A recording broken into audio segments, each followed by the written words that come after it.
골로새서 3장 12절부터 17절에 있는 말씀 다 같이 읽습니다. 그러므로 너희는 하나님이 택하사 거룩하고 사랑받는 자처럼 긍휼과 자비와 겸손과 온유와 오래 참음을 옷 입고 누가 누구에게 불만이 있거든 서로 용납하여 피차 용서하되 주께서 너희를 용서하신 것 같이 너희도 그리하고 이 모든 것 위에 사랑을 더하라. 이는 온전하게 매는 띠니라. 그리스도의 평강이 너희 마음을 주장하게 하라. 너희는 평강을 위하여 한 몸으로 부르심을 받았나니 너희는 또한 감사하는 자가 되라. 그리스도의 말씀이 너희 속에 풍성히 거하여 모든 지혜로 피차 가르치며 권면하고 시와 찬송과 신령한 노래를 부르며 감사하는 마음으로 하나님을 찬양하고 또 무엇을 하든지 말에나 일에나 다 주 예수 이름으로 하고 그를 힘입어 하나님 아버지께 감사하라. 아멘. 제가 주일마다 주일 아침이 되면은 누리는 작은 기쁨이 있습니다. 지난번에도 한번 제가 말씀을 드렸습니다마는 바로 이 목양실에 찾아오는 어린 아이들 때문에 그렇습니다. 이 아이들에게 약국에서 파는 어린이용 비타민 과자를 제가 준비해 놨다가 나누어 줍니다. 어떤 아이들은 문을 똑똑 거려요. 제가 일부러 못 들은 채 합니다. 그러면은 계속해서 똑똑해요. 누구세요 해도 말도 하지 않습니다. 그리고 들어오세요 하면은 그제서야 들어오고 인사하며 과자를, 사탕을 받아가는 그런 아이가 있습니다. 그럴 때면 항상 얘네들이 하는 말이 있습니다. 고맙습니다. 인사를 합니다. 어떨 때는 부모와 같이 오고 또 이모와 삼촌과 같이 옵니다. 그리고 과자를 받아 나가면서 아무런 표현을 하지 않으면은 목사님께 인사해야지 억지로 강압적으로 인사를 시킵니다. 그런데 어떤 아이는 지난번에 한번 말씀드렸죠. 제가 묻습니다. 이 아이는 제가 꼭 물어요. 야, 목사님이 좋아? 과자가 더 좋아? 뭐라고 대답하겠어요? 과자가 좋다고 말하면 과자 안 줍니다. 목사님이 좋아요? 물어요. 목사님 보고 싶었어? 안 보고 싶었어? 그러면 보고 싶었다고 말합니다. 이 아이들이 나가면서 항상 감사합니다. 고맙습니다. 또 인사를 합니다. 또 여자아이들은 또 뽀뽀도 하고 갑니다. 얼마나 기쁜지 몰라요. 결코 빼앗기고 싶지 않는 그런 기쁨이 되어집니다. 다음 주일은 추수감사 주일입니다. 우리 현대인들에 있어서 참 잃어버린 것이 한 가지 있다면 감사라고 합니다. 자식들은 부모에게 감사하지 않습니다. 학생은 스승에게 감사하지 않습니다. 노동자들은 고용주에게 감사하지 않습니다. 국민들은 정부에게 감사하지 않습니다. 감사하기는커녕 불평과 원망, 비난뿐입니다. 여러분, 이 사실을 우리가 부인할 수 있겠습니까?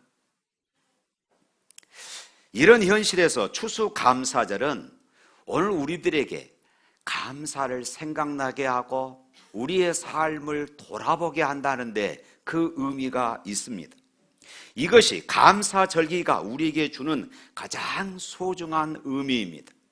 감사가 없다면 천금을 가진들 행복하겠습니까? 그렇지 않잖아요. 하나님을 향한 감사는 그 사람의 영성을, 신앙을 측정하는 기준이다, 이렇게 말할 수 있습니다. 얼마나 하나님을 사랑하는지, 얼마나 교회를 생각하고 있는지 그 사람의 감사를 보면 알 수 있습니다. 믿음이 있는 사람은요, 모든 삶의 환경들을 하나님과 관련을 짓습니다.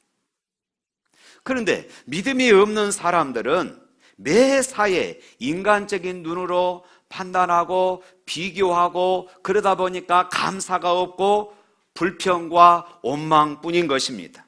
그래서 여러분, 감사와 불평은 할수록 커지는 것이에요. 따라서 합시다. 감사와 불평은 할수록 커진다. 감사를 할수록 감사의 조건들이 많아지고, 불평을 할수록 불평의 조건들이 많아진다는 것입니다. 우리는 점점 살기가 힘들어지고 어두워만 가는 세상에 살고 있습니다. 그런데 성경은 말합니다. 범사에 감사하라. 그리고 데살로니가전서 5장 18절 말씀에 보면 이런 그리스도 예수 안에서 너희를 향하신 하나님의 뜻이라 분명하게 가르쳐주고 있습니다. 그런데 도대체 어떻게 감사하라는 말입니까? 고통을 안고 신음하며 한숨 쉬고 탄식하고 몸부림치며 사는데 무엇이 감사의 조건이 된단 말입니까? 이렇게 묻는 이들도 있습니다. 실제로 오늘 많은 사람들이 상대적인 불만과 불평 가운데 마음의 기쁨과 삶의 감사를 잃어버리고 사는 이들이 참 많이 있습니다. 100만 원이 있으면 200만 원이 갖고 싶습니다. 200만 원이 생기면 300만 원이 있으면 좋겠다고 합니다. 집이 생기면 차가 생기면 좀 더 좋은 차, 큰 차를 갖고 싶어 합니다. 좀 더 좋은 것, 좀 더 좋은 환경, 좀 더 가지고 좀 더 잘 살고 싶은 욕심이 현대인들을 감사로부터 멀어지게 한다는 것이에요. 여러분 어떻습니까? 성경이 말하는 감사는요, 상대적인 것을 뛰어넘습니다. 다른 사람과 비교해서 내가 조금 여유 있기 때문에 감사하다, 이것이 아니다는 것이에요. 그래서 모든 상황에 기대했던 반대의 경우에도 우리는 감사할 수가 있는 것입니다. 감사는 여유 있는 사람이 할 수 있는 것입니다. 물질적인 여유가 아니라 삶의 여유와 영적인 여유가 있는 사람이 할 수 있는 것이 바로 감사입니다. 할렐루야. 범사의 감사는 상대적인 감사를 말하는 것이 아닙니다. 조건적인 감사를 말하는 것이 아닙니다. 범사의 감사는 절대적인 것이고 무조건적인 감사가 될 수 있는 것이에요. 그런데요, 감사의 삶에 있어서 가장 방해되는 것이 무엇일까요? 하나는 교만이고 하나는 염려일 것입니다. 교만. 내가 이렇게 일해서, 내가 열심히 살아서, 내가 열심히 잠 안 자고 노력해서 내가 이만큼 살고 있는데 무슨 감사야? 내가 한 것인데. 그래서 감사할 수가 없습니다. 또 하나는 염려입니다. 염려는 문제에만 집중하는 것이에요. 그러다 보니까 마음이 어두워집니다. 삶의 감동이 없어져요. 그러므로 염려하는 사람은 감사할 수가 없어요. 그런데 성경은 너희 염려를 다 주께 맡기라. 이는 그가 너희를 돌보심이라. 사랑하는 성도 여러분, 맡기십시오. 염려를 맡기시기를 바랍니다. 근심과 걱정을 맡길 수 있기를 바랍니다. 시험 걱정 모든 괴로움 없는 사람 누군가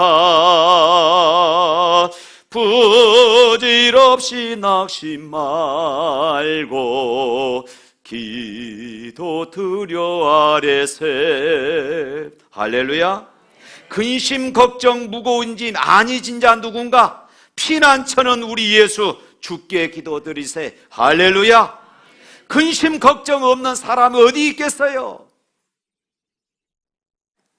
그것 없이 세상을 살 수 있는 사람이 어디 있습니까? 차이는 하나입니다. 어떤 차이일까요? 어떤 사람들은 맡기고 살고 어떤 사람들은 자기가 안고 살아가는 것입니다. 차이는 바로 이것입니다. 여러분, 모든 염려를 다 하나님께 맡기시기를 축원합니다. 오늘 본문은 감사하라 하는 단어가 3번이나 나옵니다. 15절에서도 감사하는 자가 되라고 말합니다. 16절에서도 마음으로 하나님을 찬양하라 말합니다. 17절에서도 하나님 아버지께 감사하라 이렇게 기록하고 있습니다. 바울은 지금 감옥에서 골로새 교회들을 향하여서 이 감사의 편지를 쓰고 있습니다. 바울이 감옥에서도 감사의 편지를 쓸 수 있었던 것은 바로 이 구원받은 사람이었기 때문에 그렇습니다. 오늘 본문 15절 말씀 한번 읽어볼까요? 15절 말씀. 그리스도의 평강이 너희 마음을 주장하게 하라. 너희는 평강을 위하여 한 몸으로 부르심을 받았나니 너희는 또한 감사하는 자가 되라. 감사하는 자가 될 수 있는 것은 그리스도의 평강이 마음을 주장하기 때문이다, 이렇게 말합니다. 여기에서 주장하라, 주장하게 하라, 이 말은 다스리게 하라, 그 말입니다. 이 말을 풀었으면은 스포츠 경기의 심판과 같은 역할을 하는 것입니다.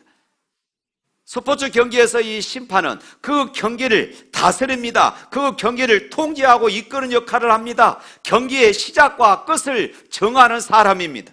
옳고 그름의 판단을 내리는 것처럼 예수님의 평강이 다스리고 예수님의 평강이 지배하게 하라, 이 말씀입니다. 염려가 지배하는 것이 아니라 예수님의 평강이 우리의 마음을 지배하게 하라. 할렐루야. 우리 속에 예수 그리스도께서 주시는 평강이 지배하고 다스려야 하는 것입니다. 하나님의 평강, 그리스도의 평강이 내 마음을 정복하고 다스리고 지배하게 되면은 내가 평안히 살 수 있다는 것이에요. 그러므로 이런 평강은 구원받은 사람만이 누릴 수 있는 특권인 줄로 믿습니다. 예수 믿는 우리는 무슨 일을 만나든지 합력하여 선을 이루게 될 줄로 믿습니다. 데살로니가후서 3장 16절 말씀 보면 이렇습니다. 평강의 주께서 친히 때마다 일마다 너희에게 평강을 주시고 주께서 너희 모든 사람과 함께 하신다, 이렇게 말씀합니다. 그러므로 평강은 구원받은 사람이 누리는 특권인 것을 믿습니다. 사랑하는 성도 여러분, 그리스도 예수의 평강이 여러분들의 마음을 주장하게 하시기를 주님 이름으로 축원합니다. 예수 믿는 우리들은, 예수님을 구주로 믿는 우리들은 택함받은 사람임을 고백하는 그런 사람들이에요. 그래서 오늘 본문 12절 말씀에 또 이렇게 고백하고 있습니다. 12절 읽습니다. 그러므로 너희는 하나님이 택하사 거룩하고 사랑받는 자처럼 국률과 자비와 겸손과 온유와 오래 참음으로 옷 입고. 요한복음 15장 16절 말씀에 또 이렇게 말합니다. 다 같이 한번 읽어볼까요? 시작. 너희가 나를 택한 것이 아니요 내가 너희를 택하여 세웠나니. 거기까지요. 내가 너희를 택하여 세웠다 말씀합니다. 또 이사야서 41장 9절 말씀도 보겠습니다. 시작. 내가 땅 끝에서부터 너희를 붙들어 땅 모퉁이에서부터 너희를 부르고 내게 이르기를 너는 나의 종이라. 내가 너를 택하고 싫어하여 버리지 아니하였다 하노라. 내가 너를 택했다. 너는 나의 종이라. 이렇게 말씀하고 있어요. 사랑하는 성도 여러분, 우리가 누구입니까? 우리는 죄인 중에 괴수였습니다. 죄인 중에 죄인이었어요. 우리가 누구입니까? 하나님과 화목할 수 없는 원수의 자리에 있었던 그런 사람들입니다. 이런 우리를 하나님께서 사랑하셔서 예수 그리스도를 보내시고 예수 그리스도께서 십자가에서 우리의 모든 죄를 담당하게 하셔서 돌아가시게 하셨습니다.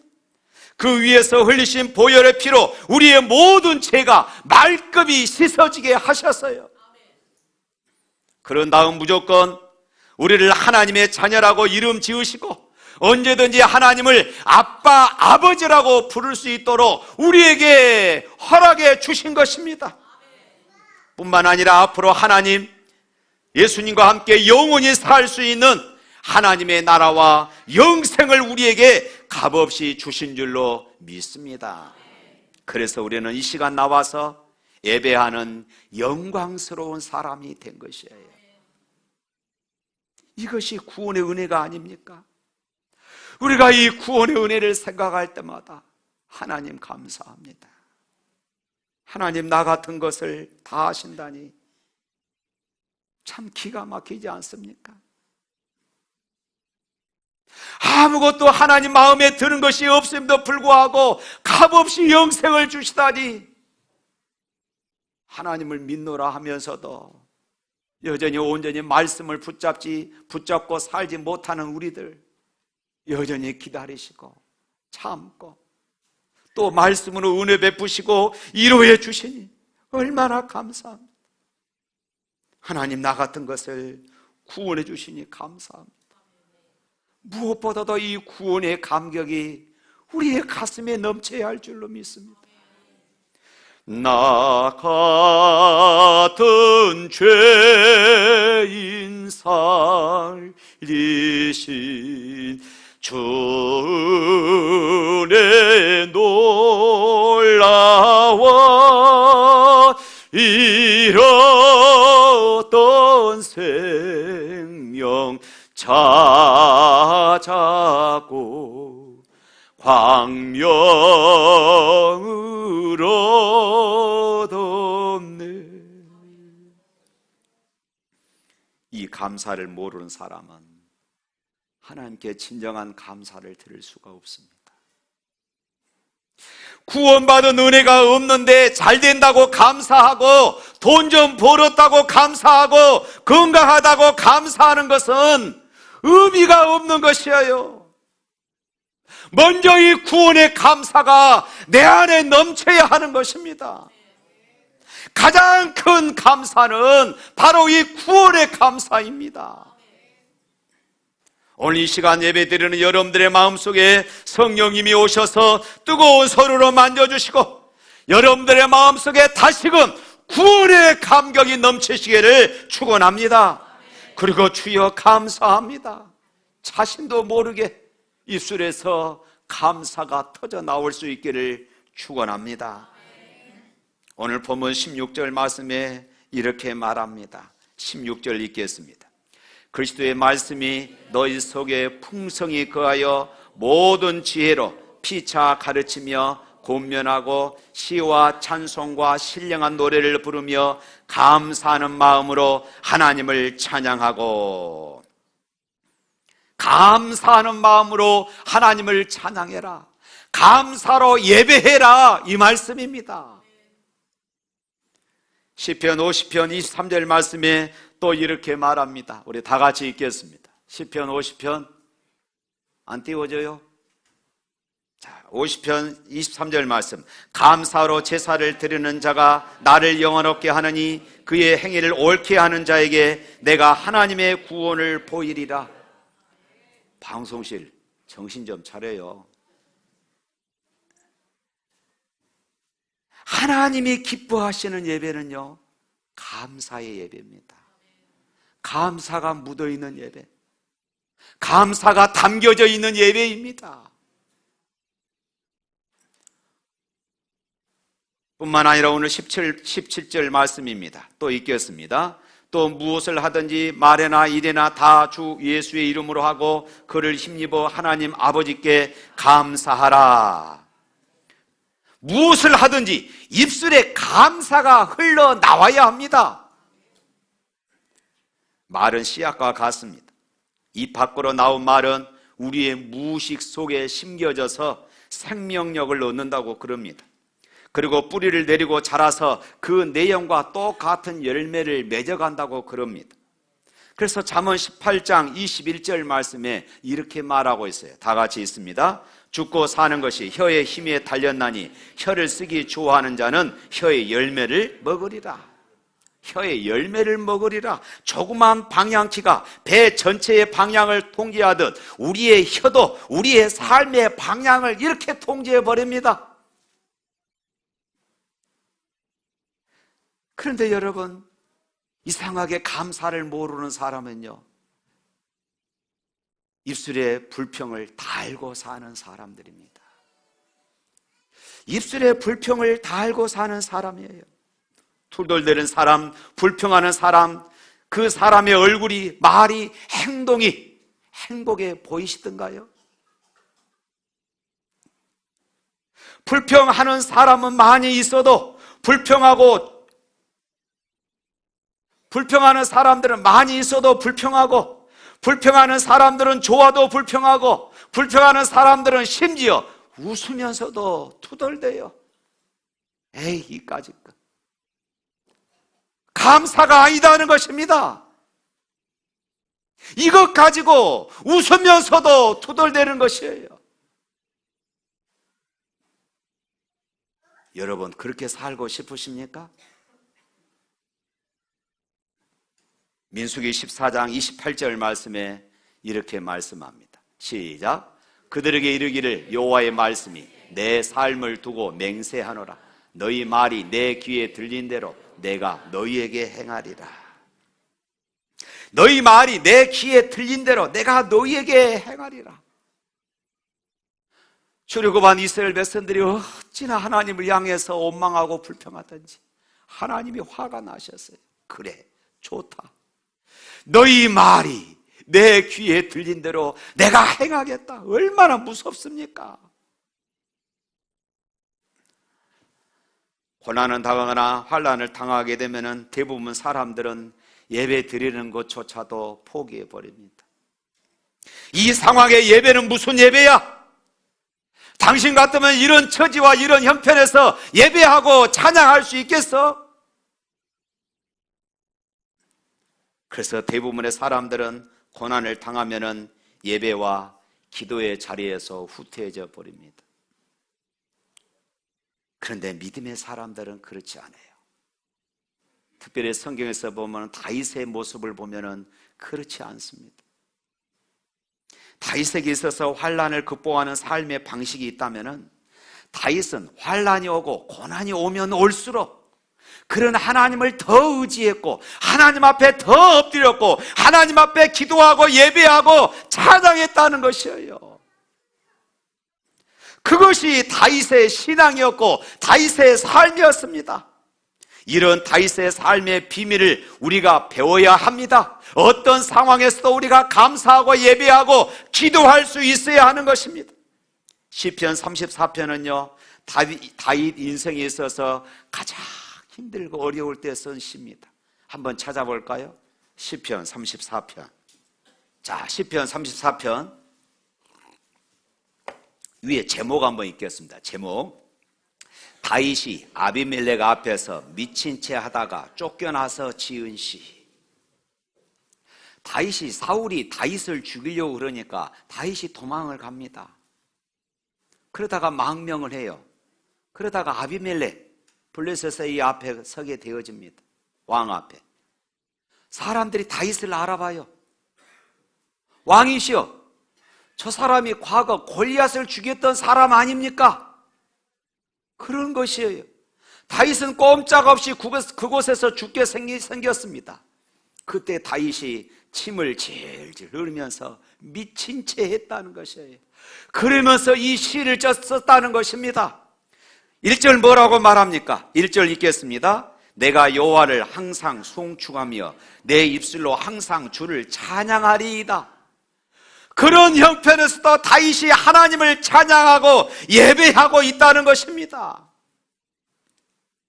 다윗은 지금 자기 목숨을 구걸하기 위해서 침을 흘리면서 미친 척 하다가 쫓겨났어요. 자기 스스로 볼 때 얼마나 비참합니까? 그런데요, 그런 상황 속에서도 내 입술로 항상 주를 찬송하리다. 우리 같으면 내가 어쩌다 이런 꼴이 되었을까? 한탄하지 않겠습니까? 다시 말하면 내 삶의 어둠이 밀려도 나는 하나님을 찬양하리라. 환난의 바람이 불어도 고통이 찾아와도 하나님을 찬양하고 하나님을 경배하고 주님을 송축하는 일을 나는 멈추지 않으리라. 할렐루야. 이것이 다윗의 신앙이었어요. 그랬더니 어떤 일이 벌어졌습니까? 4절 말씀입니다. 4절 읽어볼까요? 내가 여호와께 간구하며 내게 응답하시고 내 모든 두려움에서 나를 건지셨도다. 할렐루야.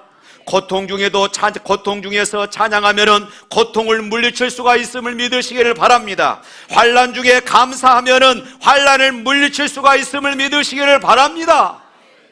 그럼에도 불구하고 우리가 불평하고 원망하며 살겠습니까? 사랑하는 성도 여러분, 고통과 환난이 찾아올 때 가장 어리석은 사람은 찬양을 포기하고 기도를 포기하고 예배를 포기하는 사람입니다. 여러분의 삶이 풀리지가 않습니까?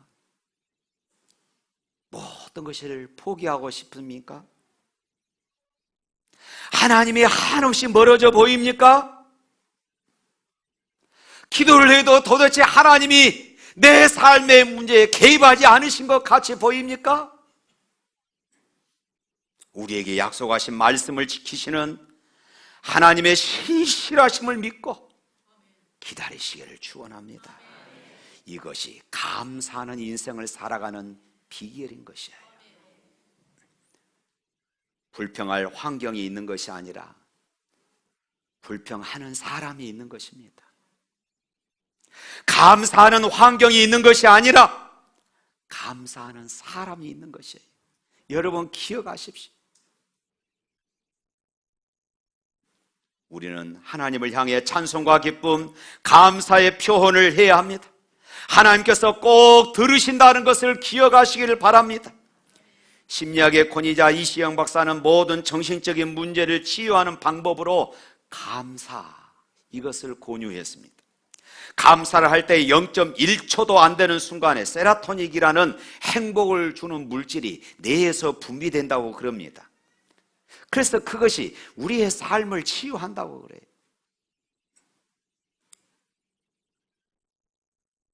사랑하는 성도 여러분, 여러분들에게 묻고 싶습니다. 여러분은 정말로 감사하며 살고 있습니까? 내가 예수 믿는 것, 천국을 소망하며 사는 것, 내 오늘의 삶의 조건이나 오늘의 삶의 환경들, 그리고 여기에 있는 것 모든 것에 여러분 감사하며 살고 있습니까? 비록 살기는 힘들지만은 저녁이 되고 아침이 되는 질서를 통해서 아침의 소망을 가지고 살 수 있는 것, 여러분 감사하며 살아가고 있습니까? 사랑하는 성도 여러분, 다음 주일은 추수감사 주일입니다. 이제는 감사를 발견하시기를 바랍니다. 감사 주일, 감사의 달, 내가 어떻게 보낼 것인가 고민하고 기도해 보십시오. 내가 어떻게 살아왔는가 한번 돌이켜 보십시오. 내가 입만 열면 불평하고 원망하며 짜증내는 삶을 살아왔는가? 감사의 절기를 어떻게 보낼 것인가? 이번 한 주간 기도하십시오. 그리고 감사의 말을 하시길 바랍니다. 감사의 표현을 하시기를 바랍니다. 감사에 성공하는 삶이 되시기를 바랍니다. 하나님과 사람 앞에 부끄러움 없이 살려면은 하나님의 마음에 합하게 살아야 하고 하나님께 감사하며 살아야 할 줄로 믿습니다. 범사에 감사하는 그런 삶을 살아가는 감사의 승리자가 될 수 있기를 주님의 이름으로 축원합니다.